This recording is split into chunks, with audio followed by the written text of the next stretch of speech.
오늘은 나의 믿음은 주께 있습니다라는 제목으로 하나님 말씀 전하겠습니다. 오늘 말씀은 마태, 마가, 누가 복음에 동일하게 나오는 말씀입니다.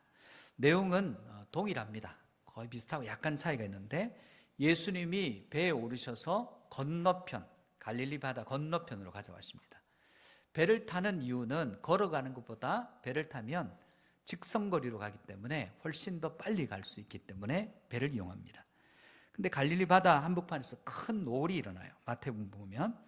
그래서 배가 물결에 덮여서 위험한 순간이 됩니다. 그때 제자들이 피곤해서, 사역 가운데 피곤해서 주무시는 주님을 깨우면서 얘기합니다. 주여 구원하소서, 우리가 죽겠습니다. 이렇게 고백합니다. 그랬더니 예수님께서 일어나셔서 그들을 구원해 주시는, 물결을 꾸짖으시고 그를 구원해 주시는 그런 장면입니다. 예수님께서 깨어나셔서 먼저 제자들을 꾸짖으시고, 오늘 마태복음 보면 그 뒤에 바다를 꾸짖는 장면이 나와요. 마태복음 8장 26절입니다. 예수께서 이르시되 어찌하여 무서워하느냐, 믿음이 작은 자들아 하시고 곧 일어나사 바람과 바다를 꾸짖으시니 아주 잔잔하게 되거늘. 예수님께서는 자신과 함께 했던 제자를 꾸짖습니다. 질책하십니다. 너희 어떻게 믿음이 작으냐, 믿음이 없다 얘기는 안 하셨는데 믿음이 작다고 얘기했습니다. 그리고 바람과 바다를 꾸짖으시니까 잠잠하게 됩니다. 그때 이들이 이야기합니다. 도대체 예수님이 누구야? 저분이 도대체 어떤 분이야? 예수님의 제자들이 예수님과 함께 다니는데 그분이 누군지를 몰라요. 그러니까 그분이 누군지를 모르니까 바람 앞에서 두려워하고, 그분이 누군지만 바르게 알았더라도 두려워하거나 염려하지 않았을 텐데, 바람과 바다 앞에서 염려하는 그들을 보면서 너 내가 누군지를 아냐? 그들 의문을 잡으면 도대체 누구신지를 모르겠다는 거예요. 마가복음 4장에도 큰 광풍이 일어납니다. 동일한 본문인데 배에 물이 가득합니다. 이때도 위기감을 느껴서 선생님이여 우리가 죽게 된 것을 돌보지 않으십니까? 하니까 먼저 바람을 잠잠케 하신 이후에 여기서는 먼저 상황 정리를 하시고 말씀하세요. 마가복음 4장 40절입니다. 이에 제자들에게 이르시되 어찌하여 이렇게 무서워하느냐, 너희가 어찌 믿음이 없느냐 하시니. 제자들에게 너희들 믿음이 없다고 얘기하세요. 마태복음에 믿음이 적으냐 말씀하셨는데 마가복음에서는 왜 믿음이 없느냐고 얘기하십니다. 이들도 여전히 예수님이 누군지를 모릅니다. 누가복음 오늘 본문 사건도 마찬가지입니다. 물결이 덮쳐오니까 주여 주여 우리가 죽겠나이다 하면서 또 외치죠. 그때 누가복음 8장 25절에 예수님께서 동일하게 그들을 꾸짖습니다. 제자들에게 이르시되 너희 믿음이 어디 있느냐, 도대체 너희 믿음이 어디 있느냐 하시니 그들이 두려워하고 놀랍게 여겨 서로 말하되 그가 누구이기에 바람과 물을 명함에 순종하는가. 도대체 주님이 누구시오? 아니 제자들이 주님을 모르면 어떻게 합니까? 근데 이들은 몰랐어요. 마태복음에는 어찌하여 무서워하느냐, 믿음이 작은 자들아. 마가복음에서는 어찌하여 이렇게 무서워하느냐, 너희가 어찌 믿음이 없느냐. 오늘 누가복음에서는 너희 믿음이 도대체 어디 가버렸느냐, 그렇게 물으십니다. 예수님의 말씀은 아직도 너희들이 내가 누군지를 모르느냐, 그런 말씀이에요. 왜냐하면 예수님이 누군지를 알았다면 이들이 두려워하거나 무서워하지 않았을 것이기 때문입니다. 여러분, 우리가 신앙생활을 합니다. 믿음 생활한다 그렇게 표현합니다. 그런데 하나님이 누구신지, 예수 그리스도가 누구신지를 모르면 우리 믿음 생활의 방향을 잃어버리게 되는 것입니다. 지금 제자들이 따라다니긴 하는데 이분이 도대체 누구인지를 모릅니다. 믿음은 하나님이 누구이신지를 아는 거예요. 예수 그리스도가 누구인지를 아는 것입니다. 여러분, 성경에 말하는 하나님, 예수님이 누구이신지를 알 때 믿음이 명확해집니다. 오늘 두 가지를 살필 때는 첫 번째는 믿음은 내 의지가 아니라 하나님의 권능을 믿는 것이라는 거예요.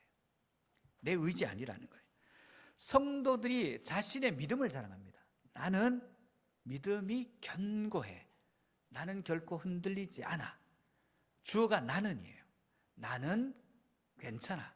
나는 흔들리지 않을 거야. 나는 어떤 여건 속에도 주님을 버리지 않을 거야. 내가 그렇다는 거예요. 호언장담합니다. 마태복음 26장에 보면 예수님께서 유월절 식탁 교제를 하시면서 이런 말씀하십니다. 마태복음 26장 33절에서 35절입니다. 베드로가 이전에 예수님이 무슨 말씀하시냐면 예수님의 십자가 죽음에 대해서 얘기합니다. 내가 끌려가서 십자가를 지고 죽고 3일 만에 살아날 거다. 그렇게 얘기했더니 베드로가 절대로 그런 일을 당하도록 내버려 두지 않겠다면서 내가 주님 지키겠다고 호언장담해요. 마태복음 26장 33절입니다. 베드로가 대답하여 이르되 모두 주를 버릴지라도 나는 결코 버리지 않겠나이다. 예수께서 이르시되 내가 진실로 내게 이르노니 오늘 밤 닭 울기 전에 내가 3번 나를 부인하리라. 베드로가 이르되 내가 주와 함께 죽을지언정 주를 부인하지 않겠나이다 하고 모든 제자도 그와 같이 말하니라. 베드로는 자신의 믿음을 확신해요. 주님, 그런 말씀하지 마십시오. 제가 있지 않습니까? 저는 절대로 주님 안 떠납니다. 제가 지킵니다. 그런 일 당하시지 않도록 하겠습니다. 제자들도 똑같이 얘기합니다. 베드로는 자기의 믿음이 흔들리지 않는다고 생각했어요. 그래서 호언장담합니다. 호언장담 쉽게 말해서 손에 장을 지진다는 겁니다. 장에 손 넣겠다는 그런 표현이에요. 불가능한 일을 장담할 때, 그런 일은 없을 것이라 장담할 때, 그렇죠. 하늘을 걸어 맹세하기도 하고, 조상, 내가 성을 간다, 이런 호언장담들 합니다. 베드로도 마찬가지입니다. 그랬더니 요한복음 13장 38절에서 예수님께서 이렇게 말씀하세요. 예수께서 대답하시되 내가 나를 위하여 내 목숨을 버리겠느냐? 확신하느냐? 내가 진실로 내게 이르노니 닭 울기 전에 내가 3번 나를 부인할 것이다.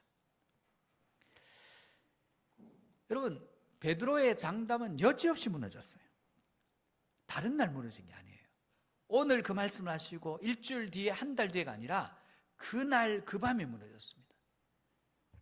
그 호언장담은 이루어지지 않았습니다. 가룟 유다는 예수님을 돈 받고 팔았어요. 베드로는 주님을 부인한 정도가 아니라 저주까지 했습니다. 스승을 그냥 모른다 하거나 관계없다 하는 정도가 아니라 저주까지 했습니다. 제자들은 뿔뿔이 다 흩어졌어요.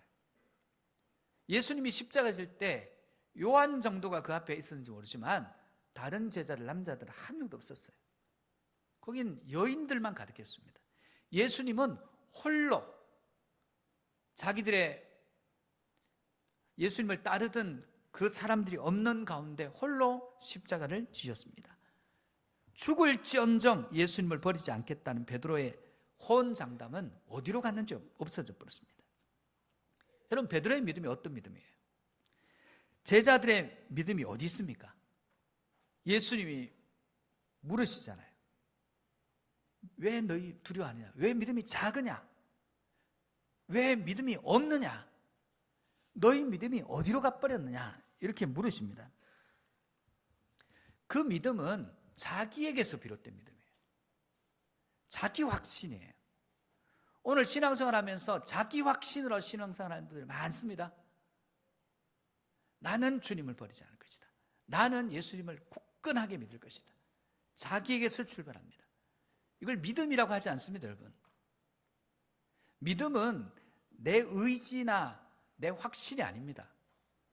성경이 말하는 하나님과 예수 그리스도 성령님을, 그분의 능력과 권능을 받아들이고 믿는 겁니다. 나는 믿을 존재가 아닌데 그분만큼은 믿을 수 있는 분이야. 그래서 하나님 그분을 믿는 것을 믿음이라 그럽니다. 오늘 저와 여러분 가운데 하나님을 믿는 믿음이 있기를 주의 이름으로 축복합니다. 베드로와 제자들은 예수님이 누구신지 잘 몰랐어요. 부활하신 주님을 만났는데도 잘 모르겠습니다. 그런데 마가의 다락방에서 기도하다가 성령님이 오셔서 예수님이 누구신지, 하나님이 누구신지 알게 됐어요. 성령님이 알려주셨어요. 하나님을 알고 나니까 그때부터 하나님을 아는 눈으로 자기를 보니까 자기 못 봐주겠는 거예요. 믿을 수 있는 대상이 아니에요. 그 시선으로 자기를 보니까 자기는 죄악으로 죽어야 되는 존재예요. 희망이 없는 존재예요. 지옥의 백성이고 사단의 종된 모습이에요. 인간에게 희망이 있다고요? 인간에게 무슨 희망이 있어요? 하나님께 소망이 있죠. 그래서 하나님을 아는 눈으로 자기를 보니까 하나님의 은혜가 아니면 안 되겠더라는 거예요. 그걸 깨닫고 난 뒤에 자기 의지로 믿지 않습니다. 하나님 주신 능력을 의지함으로 담대히 나가서 생명 걸고 장담하는 믿음이 아니라 자연스럽게 그것을 받기에, 부활하신 주를 만났기에 그 복음을 전합니다. 그럼에도 불구하고 그들은 여전히 이전과 똑같이 잡히고 위협을 당합니다. 거기에 보면 당시 관리들과 장로들과 서기관들과 제사장들이 베드로와 제자들을 잡아와서 다시는 복음 전하지 말고 위협합니다. 그때 베드로와 요한의 고백이 사도행전 4장 19절에 20절에 나옵니다. 베드로와 요한이 대답하여 이르되 하나님 앞에서 너희의 말을 듣는 것이 하나님의 말씀을 듣는 것보다 옳은가 판단하라. 우리는 보고 들은 것을 말하지 아니할 수 없다 하니. 성령님의 임재를 통해서 하나님이 누구인지를 알았습니다. 그 하나님을 아는 은혜로 자기를 보니까 자기는 하나님 은혜가 아니면 죄인으로 죽을 수밖에 없는 존재임을 깨닫게 돼요. 그래서 예전에는 사람의 말을 듣는 인생이었어요. 베드로와 요한은. 성령께서 임재하시고부터는 사람 말이 아니라 하나님의 말씀을 듣는 존재로 바뀝니다. 여러분, 우리가 하나님의 말씀을 듣는 존재여야지 사람의 말에 현혹돼서 사람 말 듣는 인생이면 우리의 결국은 실패로 끝납니다. 사랑하는 성도 여러분, 여러분 심령 가운데 사람의 말 따라가는 인생에서 하나님의 말씀을 따라가는 인생이 되시기를 주의 이름으로 축복합니다.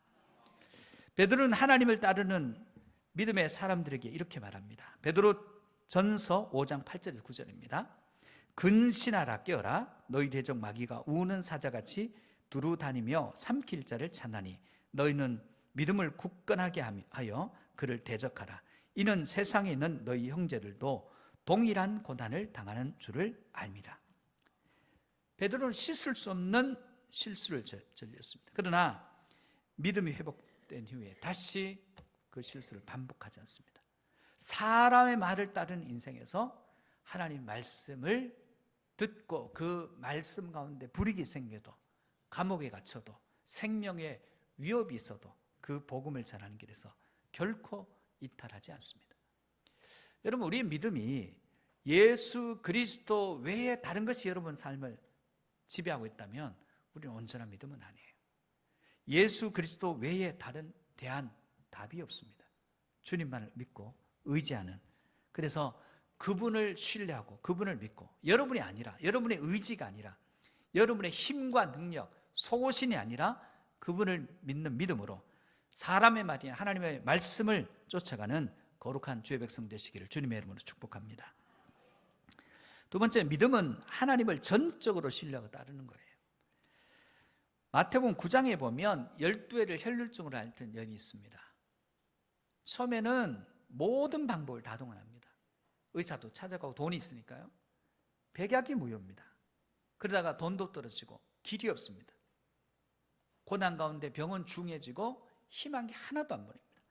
근데 마지막에 그 고난 가운데 자기를 인도하는 한 길이 보이기 시작합니다. 예수 그리스도를 의지하는 길입니다.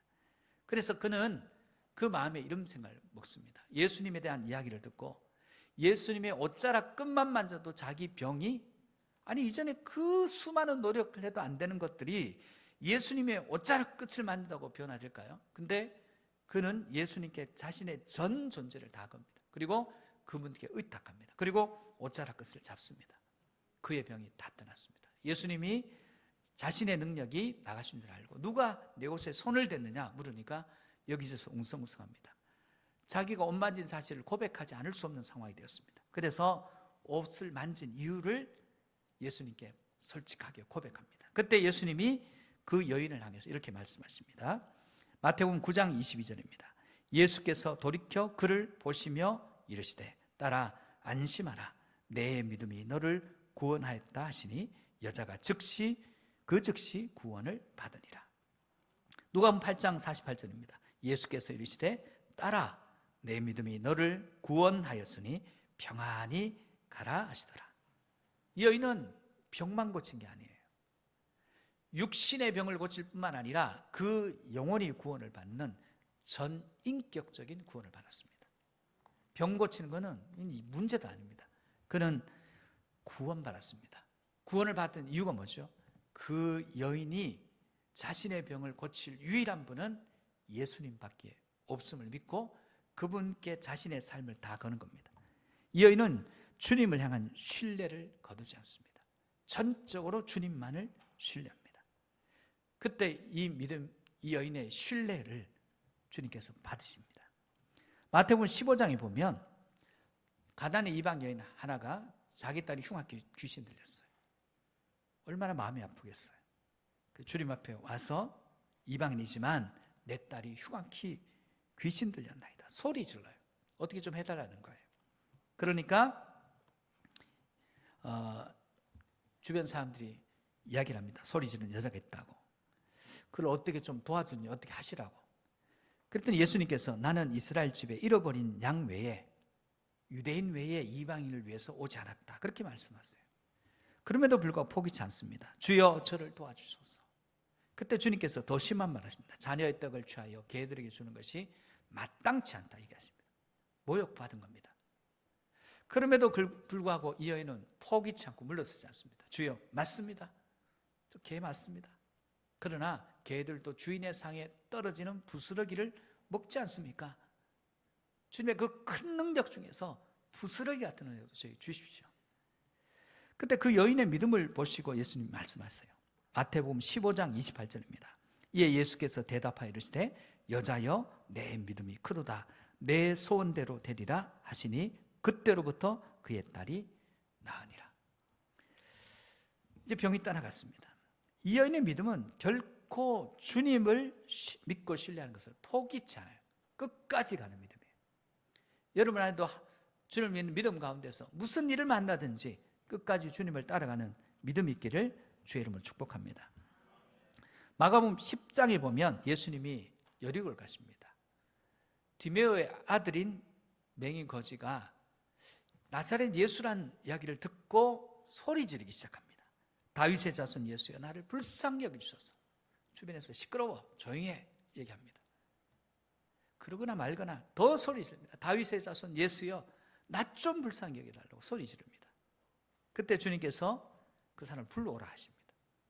주님이 부르신다는 얘기를 듣고 겉옷을 집어 던지고 떨쳐 일어나 달려갑니다. 뭘 원하느냐? 내가 내게 뭘 해주기를 원하느냐? 보기를 원한다. 자기의 소원을 명확하게 얘기했습니다. 마가복음 10장 52절입니다. 예수께서 이르시되 가라 내 믿음이 너를 구원하였느니라 하시니 그가 곧 보게 되어 예수를 길에서 따르니라.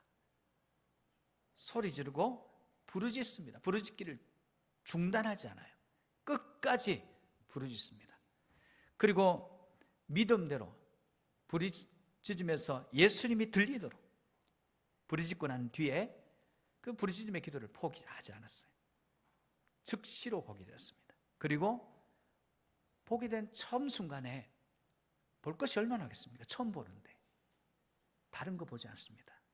주님을 보고 주님의 제자가 되었어요. 우리의 기도는 온전히 주님을 따르기 위함입니다. 여러분 이 사람은 걷어버렸습니다. 걷어버린 건 일도 아닙니다. 두 번째 보게 된 자신이 있습니다. 얼마나 아까워요. 근데 자신을 버리고 주님을 따릅니다. 주님의 제자가 됩니다. 믿음은 주님만을 바라고 주님만을 따라가는 것입니다. 여러분 우리의 믿음이 주님만을 바라보고 주님만을 따라가는 믿음이 되시기를 축복합니다. 예수님은 이들을 칭찬하셨어요. 혈루증 여인, 가나안 여인, 그리고 디메오의 아들 시각장애인을 칭찬하셨어요. 믿음이 있다고, 네 믿음이 구원했다고, 평안히 가라고 칭찬하셨습니다. 이들의 믿음이 어떻게 이루어졌을까요? 베드로전서 1장 6절 7절입니다.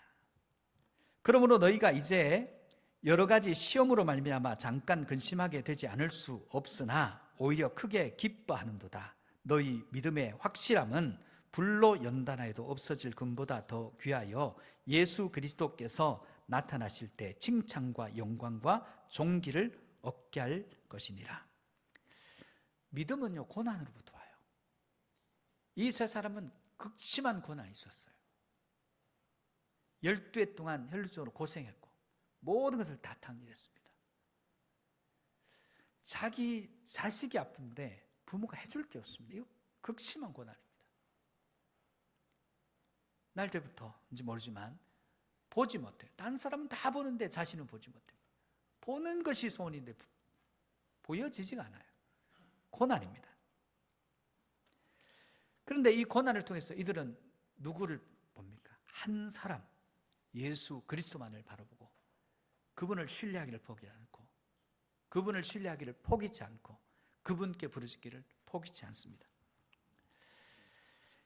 그러므로 우리는 때로는 고난이 우리 가운데 믿음을 줍니다. 우리 성도의 삶이 그래요. 믿음이 있는 성도의 모습들의 특징, 보편적으로 다 그렇다고 얘기할 수 없지만 고난을 통과한 분들에게 믿음이 있어요. 고난 가운데서 하나님께 부르짖고 기도하고 눈물 흘리고 그들 가운데 믿음의 역사와 능력이 나타납니다. 여러분, 그러면 우리의 믿음의 내용이 뭡니까? 이번 주간 유튜브에서 한 스님의 설법이라 그러죠. 설법을 짧게 한 설법을 듣게 됐어요. 그 가운데 제가 통찰을 하나 얻은 게 있는데 이 스님이 이렇게 얘기합니다. 교회에 가서 교인들에게 물어보라는 거예요. 당신은 예수님을 믿습니까? 하면 네, 믿습니다. 혹은 아멘 한다는 거예요. 그럼 절에 오는 불자들에게 묻는다는 거예요. 당신은 부처님을 믿습니까? 하면 아무도 대답 안 한대요. 그러면서 그분이 덧붙이기를 이렇게 얘기해요. 부처님은 한 번도, 그분 얘기대로 옮기는 거예요. 부처님은 한 번도 나를 믿으라 하신 적이 없다는 거예요. 부처님은 나를 믿으라 한 것이 아니라 네 자신을 믿으라. 그렇게 얘기했다는 거예요. 그 스님의 얘기예요. 그러나 우리 주님은 말씀하십니다. 요한복음 14장 1절입니다. 한번 볼까요? 시작. 너희는 마음에 근심하지 말라. 하나님을 믿으니 또 나를 믿으라. 내 아버지 집에 갈 곳이 많다. 준비되면 너희 불러오겠다. 내가 가는 그곳을 너희가 안다. 도마가 얘기해요. 우리 모르겠습니다. 그때 주님께서 또 말씀하십니다. 요한복음 14장 6절입니다. 같이 볼까요? 시작. 예수께서 이르시되 내가 곧 길이요 진리요 생명이니 나로 말미암지 않고는 아버지께로 올 자가 없느니라. 우리는 창조주 하나님을 믿어요. 하나님의 아들이신 예수 그리스도를 믿습니다. 하나님의 영, 아들의 영이신 보혜사 성령님을 믿습니다. 왜 삼위일체 하나님을 믿습니까? 성도는 성경이 말씀하신 하나님을 믿어요. 우리가 생각하는 하나님 아닙니다. 성경이 말씀하신 하나님 믿습니다. 사도 요한은 요한복음에서 성경이 기록된 이유를 설명합니다. 요한복음 20장 30절 31절입니다. 예수께서 제자들 앞에서 이 책에 기록되지 아니한 다른 표적도 많이 행하셨으나 오직 이것을 기록함은 너희로 예수께서 하나님의 아들 그리스도이심을 믿게 하려 하며 또 너희로 믿고 그 이름을 힘입어 생명을 얻게 하려 함이니라. 성경은 예수 그리스도를 믿게 합니다. 믿음으로 생명을 얻습니다. 여러분, 불교는 진리를 찾아야 돼요. 불경을 보다가 설법을 듣다가 깨달아야 됩니다. 못 깨달으면 극락은 없어요. 절에 연등한다고 되는 게 아닙니다. 깨달아야 됩니다. 자기 자신을 지려고 욕심을 버려야 돼요.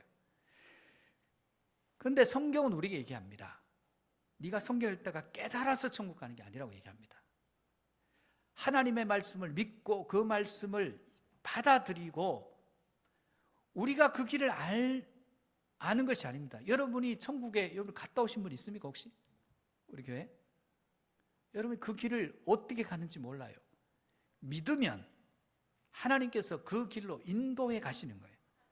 다른 종교에서는 찾아야 됩니다. 그 길을. 이번 생에 못 찾으면 다음 생에 다시 한 번 더 윤회해요. 그렇게 돌아갑니다. 그래서 윤회가 나오는 거예요. 이번 생에 안 되면 계속 방 안에 있는 좁쌀 하나씩 꺼내는 그 기간, 오랜 기간을 거치면서 변화돼야 됩니다. 이번 생에 잘못하면 다음에는 미물로 태어나고. 하나님은 그렇게 얘기하지 않습니다. 하나님을 믿는 자들을 구원하시고 믿는 자들을 인도하신다고 얘기하고 있습니다. 그러면 여러분은 깨달아서 가는 게 아니에요. 하나님을 믿고 하나님 보신 예수 그리스도를 믿고 하나님과 예수 그리스도께서 우리에게 보내신 성령님을 통해서 하나님이 그분이 누구이신지를 알고 그 안에 우리 안에 그분이 오신 이유는 우리 안에 생명으로 풍성하게 얻기 위해서 우리에게 오셨다는 것입니다. 성경은 믿음의 책이에요. 수많은 믿음의 사람들의 이야기가 나옵니다. 반대로 그 성경 안에는 그 믿음에서 실패한, 믿음에서 파산했던 사람들, 침륜에 빠졌던 사람들이 얘기도 합니다. 한마디로 말해서 믿음의 진면교사, 그대로 따라가면 승리하는 사람들의 모습이 한 장면에 나오고, 그렇게 살면 망하는 한 사람들의 모습들이 두 장면에 나옵니다. 근데 성경을 읽으면서도 진면교사인 그들을 따라가는 게 아니라 절대로 그런 삶을 따라 배워서는 안 되는 그 길로 가는 사람들이 생각보다 많더라는 거예요. 창세기 15장 6절에 보니까 아브라함이 여호와를 믿으니 여호와께서 이를 그의 의로 여기시고, 아브라함이 한 것은 뭐 노력한 거 없어요. 수고한 거 없습니다. 아브라함이 대단한 게 아닙니다. 아브라함이 대단한 것은 하나님을 믿었다는 거예요. 하나님을 믿었다는 거예요. 이게 쉽지 않습니다, 여러분.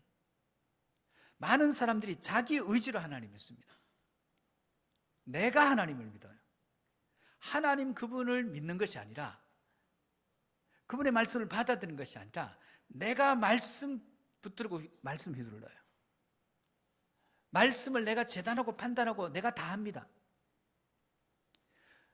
하나님이 나를 천국으로 인도하는 것이 아니라 내가 천국으로 그 길을 내가 찾아가고 있는 분들이 생각보다 많습니다. 믿음은 그런 것이 아닙니다. 히브리서 11장 7절입니다. 믿음으로 노아는 아직 보이지 않는 일에 경고하심을 받아 경외함으로 방주를 준비하여 그 집을 구원하였으니 이로 말미암아 세상을 정죄하고 믿음을 따르는 의의 상속자가 되었느니라. 하나님을 믿는 아브라함은 믿음의 조상이 됐어요. 하나님의 말씀을 듣고 방주를 지었던 그는 마지막 심판의 날에 구원을 얻었어요. 예수님께서 오늘 말씀 서두에 말씀하십니다. 너희 믿음이 왜 작으냐? 내가 너와 함께 하는데. 너희 믿음이 왜 없느냐? 도대체 너희 믿음이 어디 가버렸느냐? 이 한 부류가 있습니다. 그러나 믿고 주님만을 신뢰했던 그들에게는 네 믿음이 너를 구원했다. 네가 그 병에서 노임을 받을 것이다. 평안히 가라. 이 두 장면을 우리에게 보여주고 있습니다. 믿음은 내가 믿는 게 아닙니다. 하나님 그분을 믿는 것입니다. 성경이 말하는 창조주 하나님, 우리를 구원하신 구속주 하나님 예수 그리스도를 믿는 것입니다. 그리고 그분이 우리에게 보내셔서 하나님이 누구이신지, 예수님이 누구이신지 알게 하시는 보혜사 성령님을 믿는 것입니다. 누군가가 얘기하는 하나님 아닙니다. 성경이 얘기하는 하나님을 우리가 믿는 것입니다. 어떤 영향력 있는 사람이 얘기하는 하나님 아닙니다. 성경이 얘기하는 하나님을 우리가 믿는 것입니다. 우리 성서로 돌아가야 돼요. 그래서 삼일째 하나님을 믿고, 나의 믿음은 내게 있는 게 아니에요. 주님께 있습니다. 그 주님을 믿고 믿음으로 우리를 어떻게 인도하실지 방법 모릅니다. 그 길도 모릅니다. 그러나 믿는 자를 인도하시는 그분을 신뢰하고, 내가 믿음의 생활을 하는 데 있어서는 부한 것과 가난한 것이 별 의미가 없어요. 병든 것과 건강한 것이 별 차이가 없습니다. 그 모든 것을 통해서 합력해서 선을 이루시는 그분을 믿고, 세상적인 명성이 있거나 없거나 상관이 없습니다.